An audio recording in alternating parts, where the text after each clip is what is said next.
All right, hello everybody. Here's Brian back in the saddle, and we've got a special guest here today, Grim, one of our awesome. There he is. What a man, the myth, the legend in the flesh. Had quite a few requests recently to talk a little bit more about leverage trading on sites like BitMEX.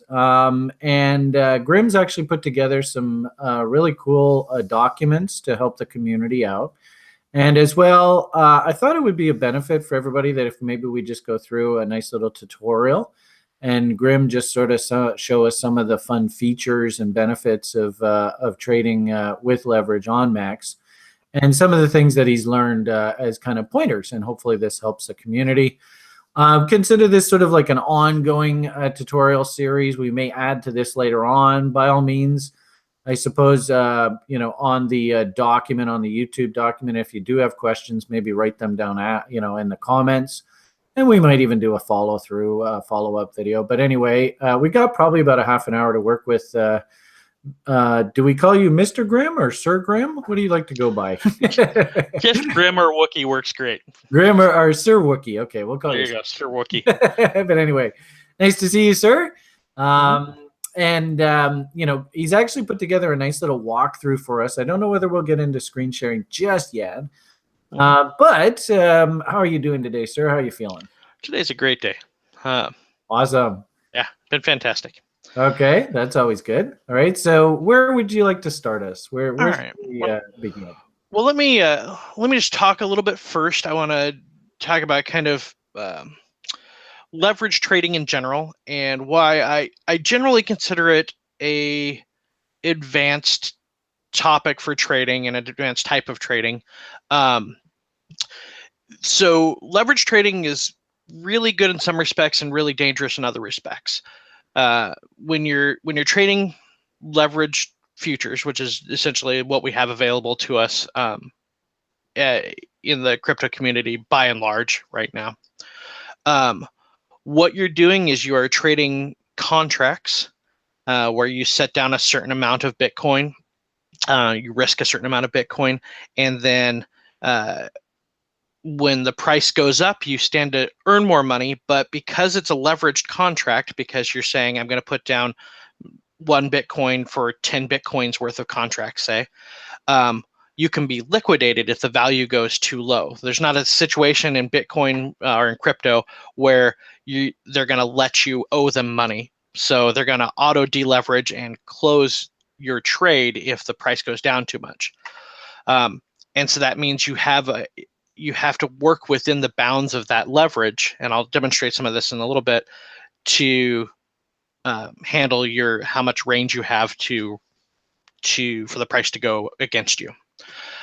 So that means really volatile markets, which of course we all know cryptocurrency is a very volatile market in general, can eat up your trade a lot more easily than if it's a little old lady non-leveraged position. Yeah.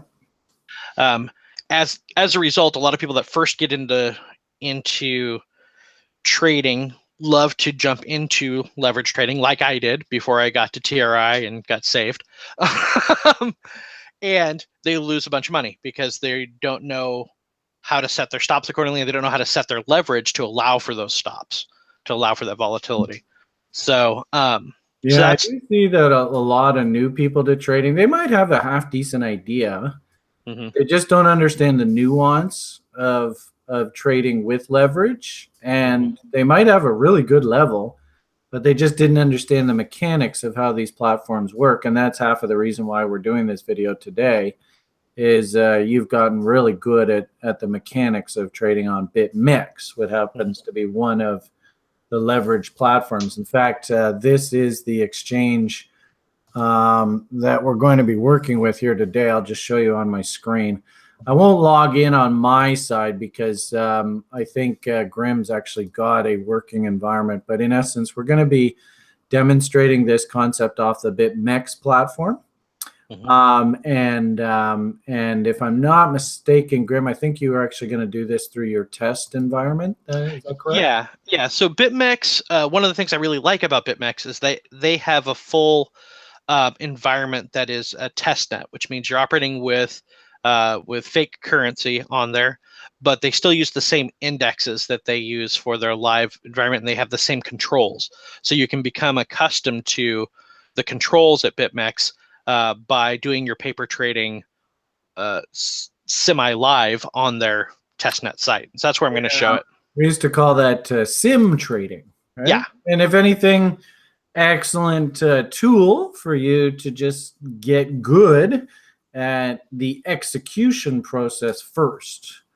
And just like we do with any of our trading plans, always a good idea to probably run a good, I would argue, a good 20 trades trying to trade a particular setup on one of these platforms before you actually start going and risking serious money. So. Oh yeah, absolutely. And you know me, I'm a little OCD, so I always tell people even more than that. I say, do 100 trades so that you have a good statistical probability. Because what I want to see before I'll trade live money is I want to trade on an exchange, a given setup, and I would like to win at least 66% of the time, which if I do 100 trades, that means 66 of those trades needs to be a winning trade. And then I'll start risking money. Mm-hmm. Now, there's going to be kind of an iterative process as you get used to it. I would recommend use the testnet, which I think I'm sharing right now. If you want to go to my screen, you want to use the testnet first so you can get used to the controls. While the index is the same for both, the price action is very different on testnet. People do crazy stuff, so you'll have even more volatility on the testnet. So then you still want to do some paper trading on the actual BitMEX site before you start doing live, just to make sure you become comfortable with how the price moves on the live exchange. But the controls are the same. So let me show you kind of what we're talking about. So as you can see here, if we look across the top here, we have different assets, right? So Bitcoin, this Bitcoin US dollar, this is Bitcoin against the yen, and then we've got several altcoins.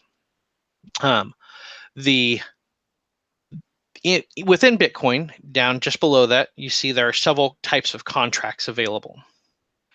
It is worth noting that this contract here, which is the perpetual contract, the XBT USD, behaves differently than all the other contracts on this site. It's their perpetual contract, which means there's an additional type of fee, I guess you call it. I hate to call it a fee because it doesn't actually go to the exchange, but there's additional mechanism by which trade positions decay within the perpetual contract versus the quarterly contracts, which don't have that component. So the Bitcoin contracts are all, the value of those contracts is $1 US per contract. So it's an inverse contract. The yen contract is 100 yen per contract. And then all of the altcoins is one of that particular coin per contract. So the contract is one Cardano per contract on the Cardano futures. Also, all of the altcoins are strictly quarterly contracts. They are not, there's no perpetual contracts for them. So with that said, when you so would you advise people to trade the perpetual, or would you advise them just to leave it alone? So generally speaking, the easy way is don't trade perpetual contract, only trade quarterlies. That's the easy method. If you want to trade perpetual, it does have slightly more liquidity. So 2 quarterly contracts are in play at any given time, the current quarter and the next quarter. The current quarter usually has plenty of liquidity. I haven't had problems getting fills on that for quite some time. The second quarter away, I don't always get complete fills. It has some liquidity. Not a lot of people have moved into it, so it does have some liquidity issues. But the perpetual contract, you'll get your fills immediately, right? There's a lot more action in it. The big takeaway for the perpetual contracts is, well, here, let me talk about trading fees. So when you enter a trade, there is an actual trading fee. So there's 2 different kinds of fees that I'm going to talk about: trading fees and funding fees. There is a trading fee when you enter a trade, Not to interrupt you, but Go I ahead. have on the screen now the Okay. document that you created, which Oh, yes. details the fee structures here. Yeah. And that, As you're talking our way through, you Mhm. can, and we'll include this document in the video link. So you can pull up this document and follow along as Grim is talking here. Yeah. So trading fees occur on all futures contracts and they occur in the same way. There's an exception, but I'll get to that in a minute. And it's a good exception. So trading fees occur on all of these platforms. This is how BitMEX gets paid. Essentially, what it is when you place an order on the books, if it's a sell order below the price, if it's a buy order above the price, so it won't be immediately filled, you are considered let me look at the document. You're considered, I always get these terms wrong, so I want to make sure I get it right. Hang on. You're considered the maker of that order. So you've placed the order on the books, it's waiting to be filled. Okay. So you have a limit order in place. When that gets filled, you actually get a credit of 0.25% of the value of that contract. The person that buys that off of the books, the person that holds the other side of the trade, generally speaking, somebody that got in with a market position, they are considered the taker, and they pay a fee of 0.75%. So they pay 0.75%. The person that put the limit order on receives 0.25%. BitMEX gets 0.5% of the trade. That's how they get paid. Now, this is something that should not affect TRI students that have followed the program, because we don't do market orders. We don't chase price. So as long as you're not chasing price, that fee will never come into play. And in fact, you end up getting a credit on all of your orders. And that happens for both opening orders and closing orders. So they get 0.5% on either end of that trade. Okay. And you may receive a credit on either end of that trade. Now, coming back to the platform, let me illustrate something here. When you place an order, a limit order. Does it matter how, let's say a buy order, Mm-hmm.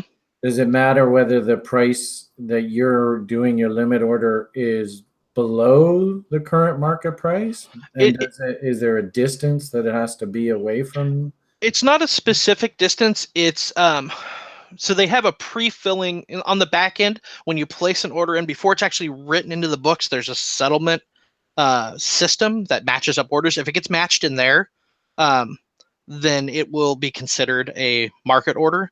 If it makes it onto the books, then you're good. And so there's not a specific amount, but if you go like if I don't know, because I'm never in this position where I'm like in a trade and I want to get in really close to where the price is at. I always stink bid because I'm cheap.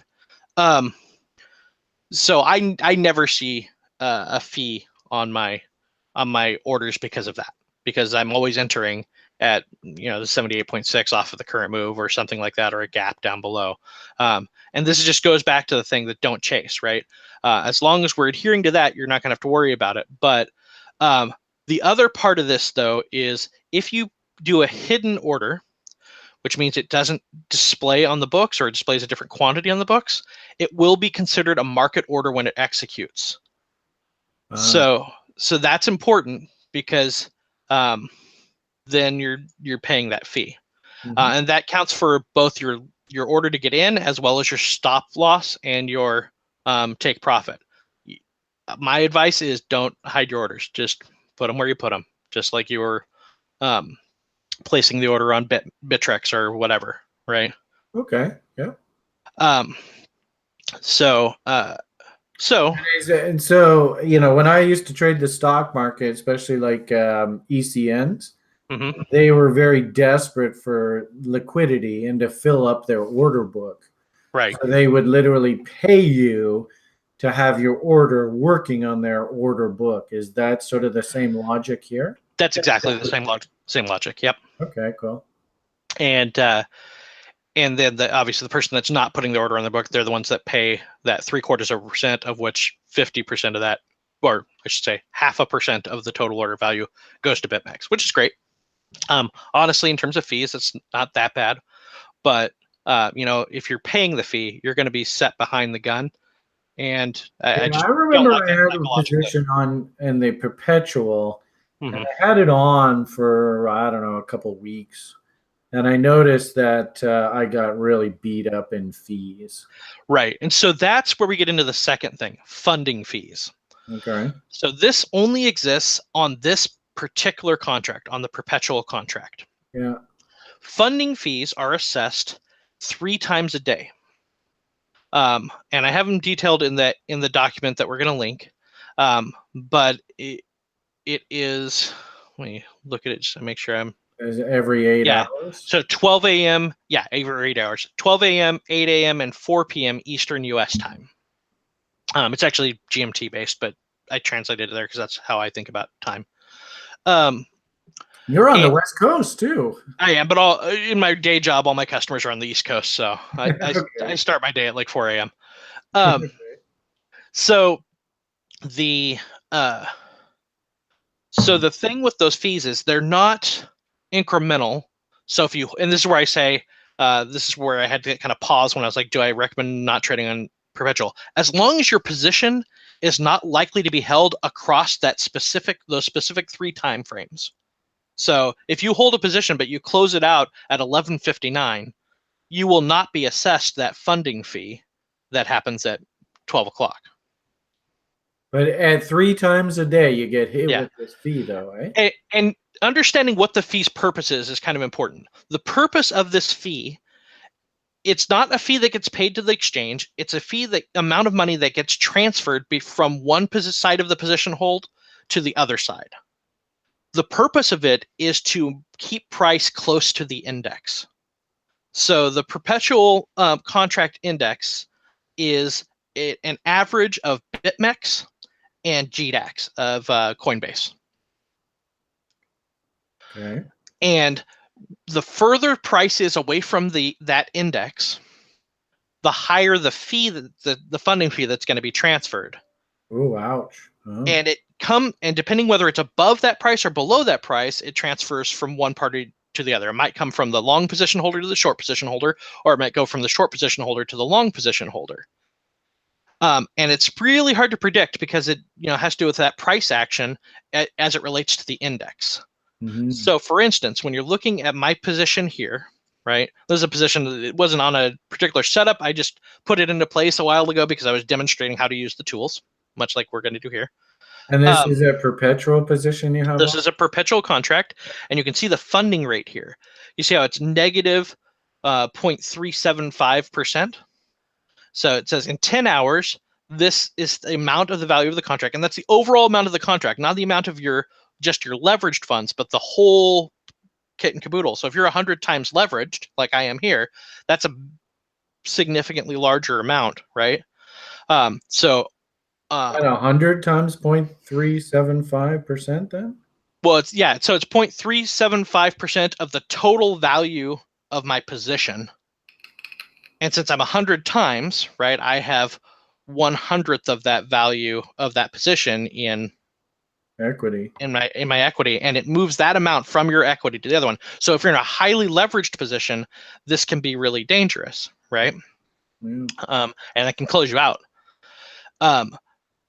Now, since this is negative, see the value here, and it even says when you mouse over it, since it's negative, the shorts are going to pay the longs. So I'm actually going to receive this amount from the short position holder.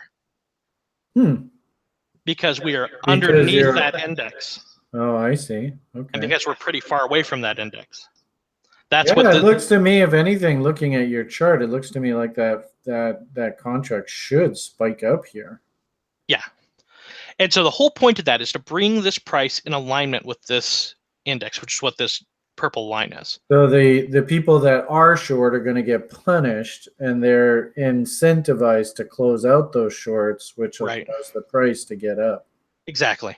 And when we were above it, like here, I was paying fees as the long holder to the short holder.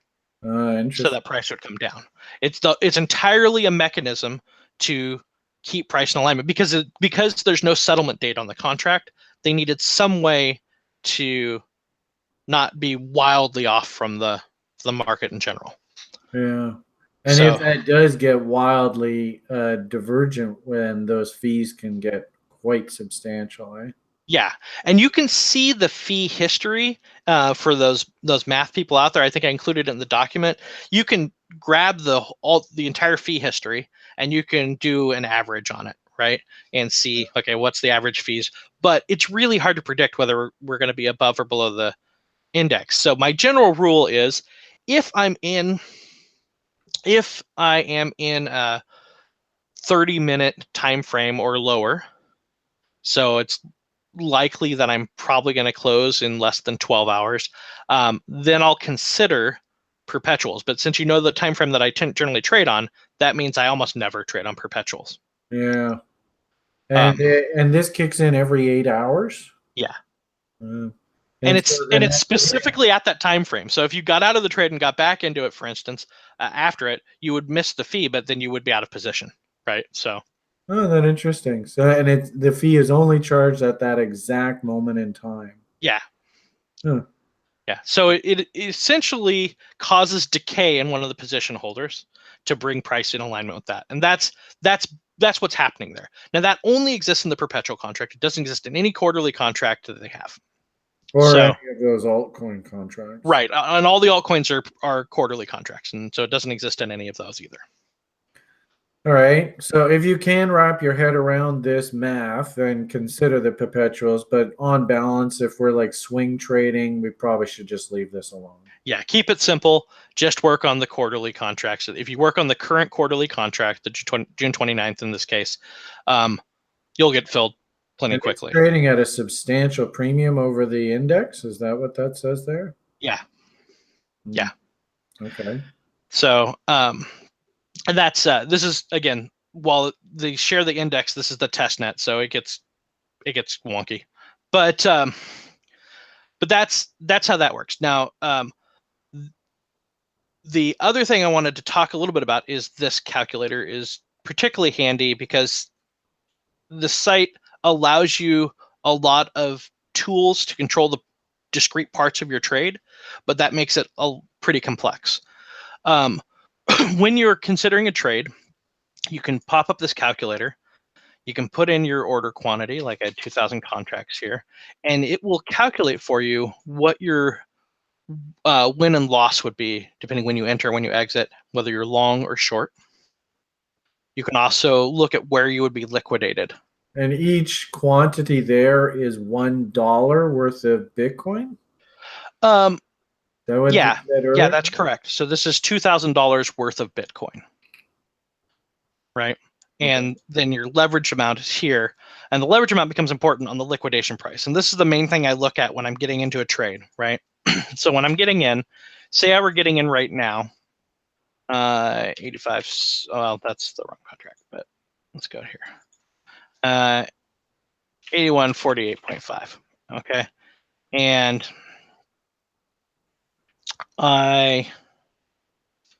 this should say leverage, not wallet. This is a typo. In the live site, this is your leverage amount, the amount of leverage that you are applying. It will tell you what your liquidation price would be, right? So if you bought at 81.48, $2,000 worth, and you're gonna hang on, this is a little wonky. Let me pull this up here. I think because I switched contracts while I had that up, I think it got screwed up. Yeah, here we go. Okay, 81.48, 2,000 contracts. They might be testing a new thing here. So normally this will be leverage. You'll just enter your leveraged amount. In this case, it's asking for the wallet value. I think they're testing something out for this. Sorry, guys. So normally you would enter your leveraged amount here, like you have here, and it's going to tell you at what point you're going to be liquidated. And that's important because when you're doing your setup, obviously you need to risk to a certain amount. This isn't any kind of setup, but say I needed to risk to here, to 80.22, right? I would want to find the leverage point. That might be 25 times, at which I can risk to that. And if you type in 25 in the wallet, will that give us your? No, they're doing something weird with the test net. I think they're testing out a different way of organizing this. What happens if you type in, like, see there, it says 50. Yeah, so that's how it like on the live site, it just says leverage here, and when you come over here, it also just says leverage. So you can enter your leveraged amount, and it'll tell you what point you lose it. Now on here, you can also do something similar. If you go 2,000 contracts, and you go 8155.5 is where it's at currently, and say I want to go down to here, 8022.5.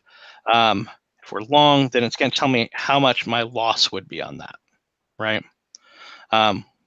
Which this won't really affect that. This is going to affect the other part of it, right?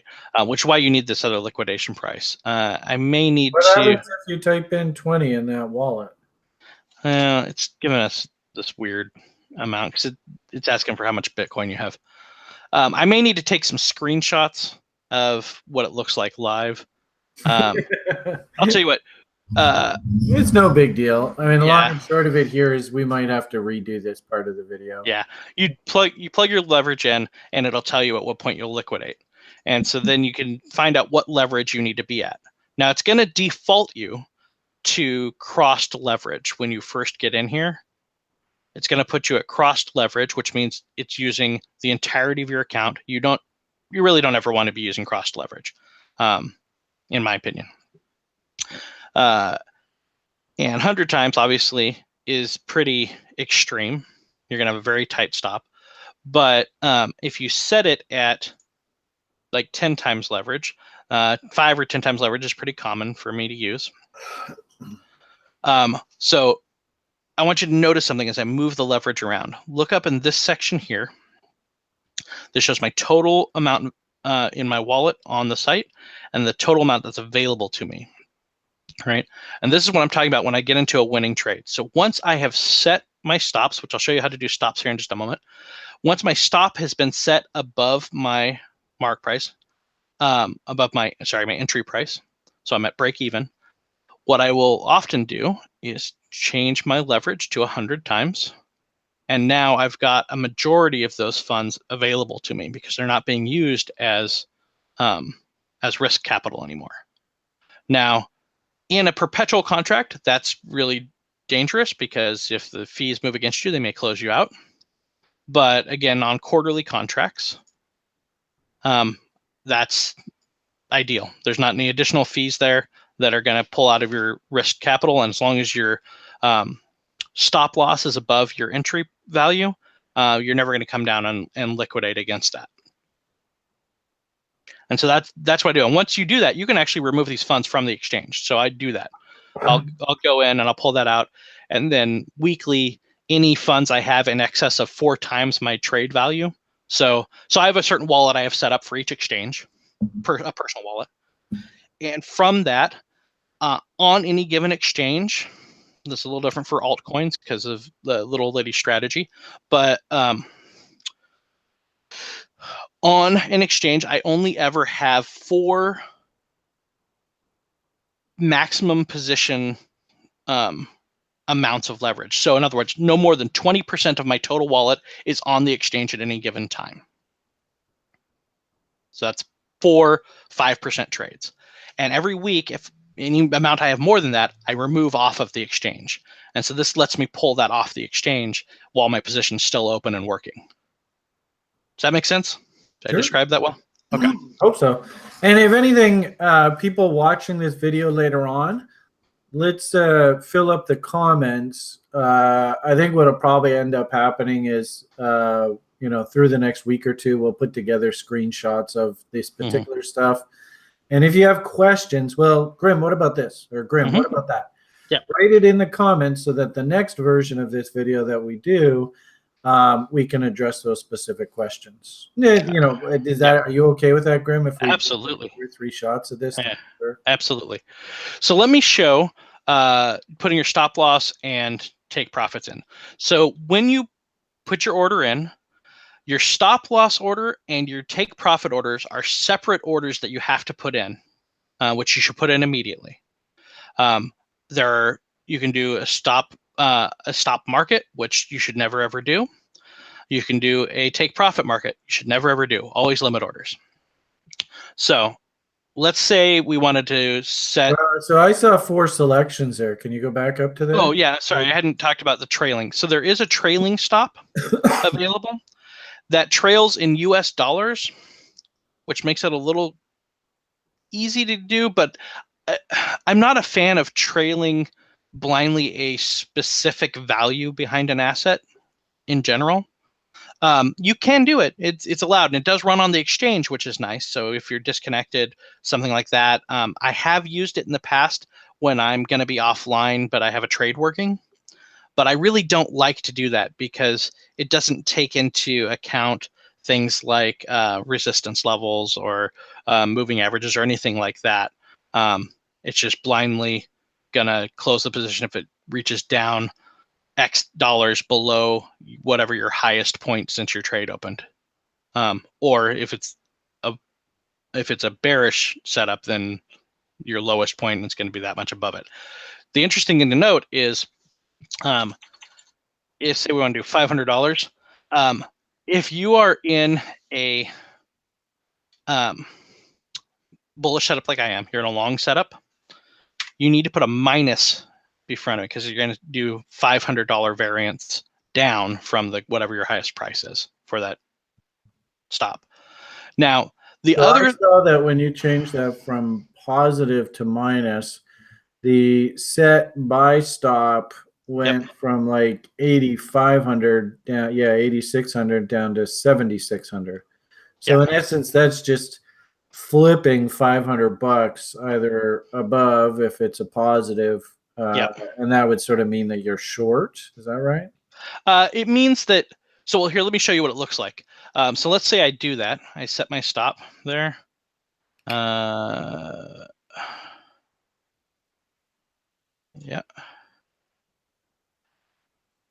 What that does is it puts this order in here. Now, there's 2 things I don't like about it. It's a blind amount, so as this price goes up, this will move up with it. The second thing is you'll notice it is a market order. Oh, so that's going to. So we're paying a fee. I really don't like using this except as a very last resort. Okay. So when you're setting your stop, let's say that we were going to set the stop at break even, right? When you set a stop, there's a stop price. That's the price at which it is triggered. And then there's a limit price. That's the price that actually goes on the books.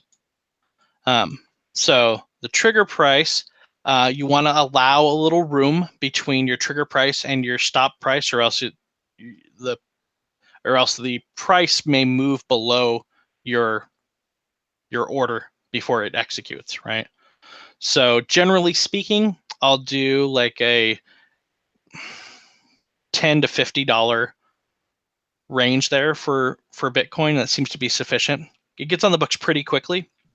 So your entry price here is 67.53. So let's say I go 60. Let's say I go 6,800. All right. So at 6,800, it's going to trigger it, and then the stop would actually be that 67.53. All right. So if you did that and it trades 67.99, does the system wait or does it just liquidate at 67.99? No, it's going to put a limit order on. So there'll be a limit order at 67.53. It just doesn't go on the books until this price is hit. Okay, so you probably want to have that stop price a little bit higher than your break-even level. Yeah, so you can see the 2 things here, right? So there was my entry. So this is where the price is going to go on the books. And here's where my stop would actually trigger. So we come down to here. At the point the price hit this, it would put a limit order here on the books. Oh, okay. Now, if the market doesn't trade to that level, then the order never gets filled? The orders, if the market hits here, the order and then reverses, we'll have an order sitting on the books here that just doesn't get filled. Okay. And the other thing is the system will try to protect you. So if you're doing a stop order, which you'll notice this close on trigger, this means that if it comes down here, swings back up, you fill that, and then it comes back down to hit this, it won't actually put you into a short because you have this on a close on trigger order. It will only reduce the size of your position. Okay. The other thing is, if I had this close on trigger set and I come in here and I got confused and I entered this value lower than the limit price, it wouldn't let me hit the button. The button doesn't light up. So it's going to protect you, but that can be kind of frustrating when you're like, why can't I put this in? Just double check that you are putting your stop in the right place, either above or below your order level, depending on whether it's a short or a long. If you're long, then your limit price has to be below your stop price. Right. And if you're short, your limit price needs to be below your your stop price needs to be below your limit price then. Yeah. Yeah. Okay. So you put that in, and then you have to also put in your take profits. Sorry, I hit market, where's that? Take profit limit. This works the same way, but in reverse, right? So if I want to take profit, we have the trigger price and the limit price. Trigger price is pretty obvious. That's the price at which it goes on the books. Limit price is at which a order goes on the books, and this is the price that the order is. So if I wanted to take profit at $10,000 and I want it to trigger at $9,800, I enter those in there. You saw this lit up, so I can now place that. It's a close on trigger order. And then you have the same sort of situation where up above, price $10,000. This is where the trigger happens, and at the time price hit that, it would put a sell order in at $10,000. And again, it would be a limit order, which is what we want, and that's what you have to do. Now you have to do that manually. You have to set those as separate entries every time you do an order. Like on Bitfinex, you can do those, I think, as one item. You can't do that on BitMEX. BitMEX you have to do. So did you have that stop order working as well, or did you kill it? Oh, I killed it. But you can have it. The stop and the take profit orders working. Will they both show on your little chart? Yeah. Let me do that again. That was 6753 and 6800. So as you can see there, if we come down, it's going to trigger that order on the books. If it comes up, it's going to trigger the $10,000 order on the books. Okay. And I think the only thing that really is a difference is it possible to demonstrate how you change leverage halfway through the trade? Yeah, so that's what I was doing actually. As you saw this value change, I'm actually changing leverage on this trade right here. So right now it's at 100 times.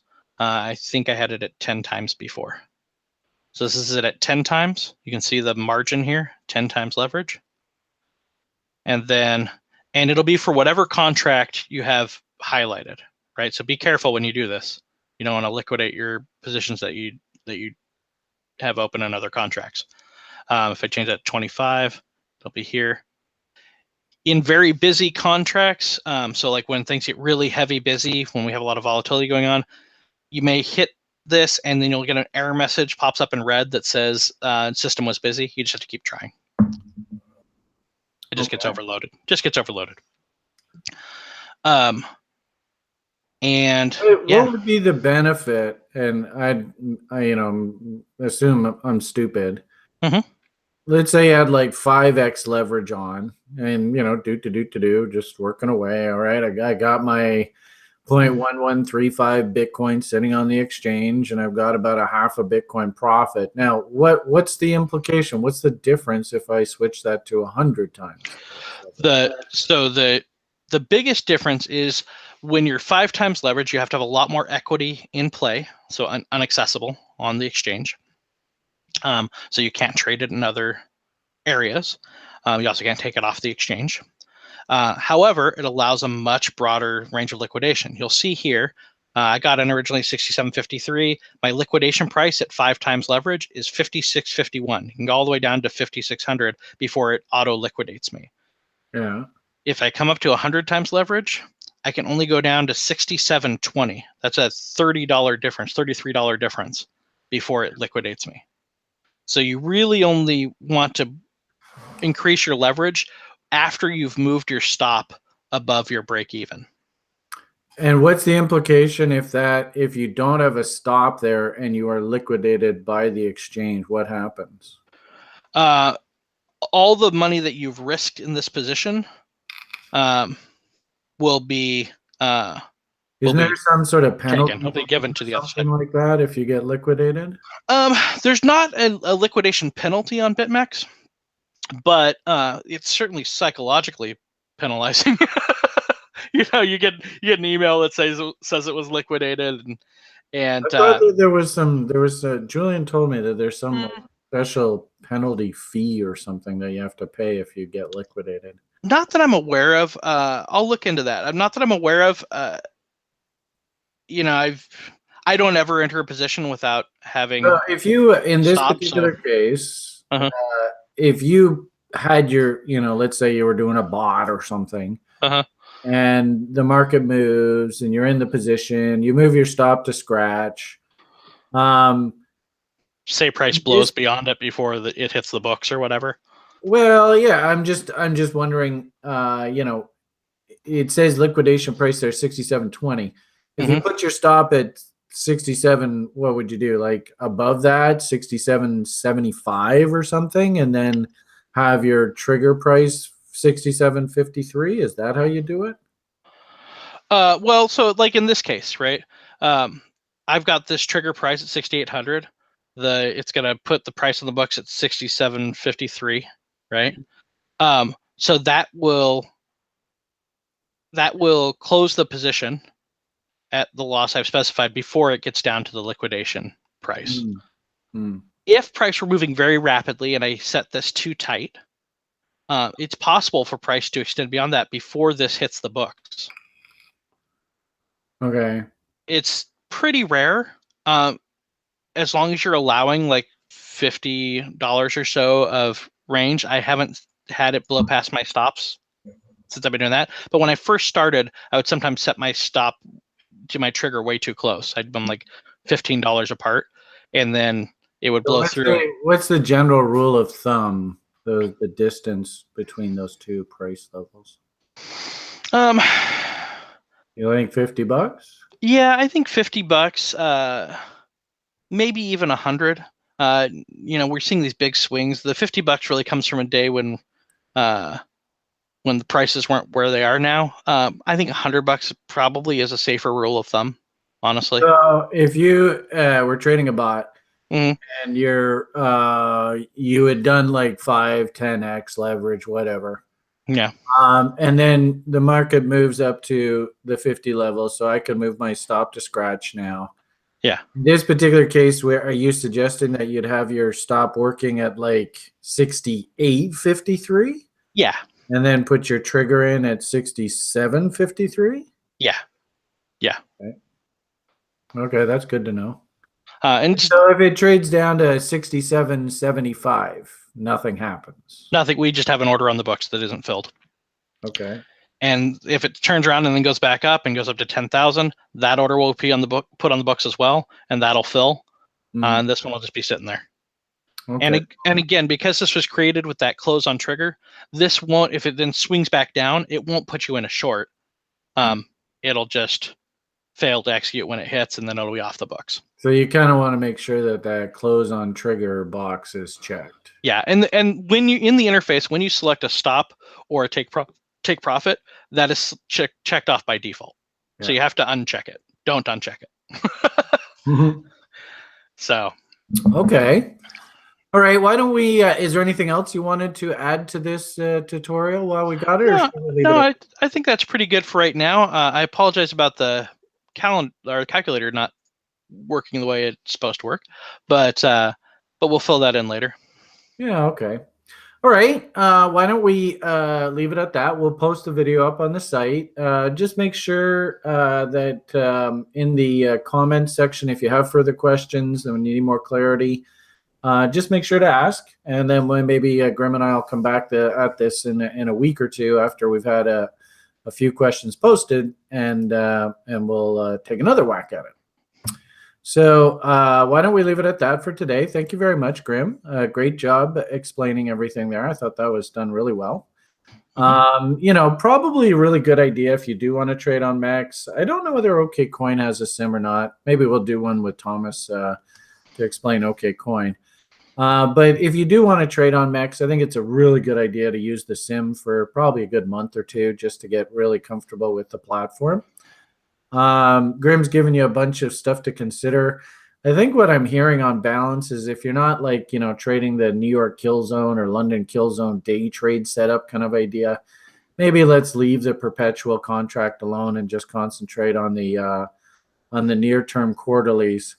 And I really I'm thankful, Grim, that you went through that demonstration of how to set your stops and how to adjust leverage through the trade. So thank you very much. Yeah, absolutely. Okay, why don't we leave it at that? Look forward to everybody's questions. Thank you very much, Grim. Always a pleasure chatting with you. And the only thing left to say is bye for now.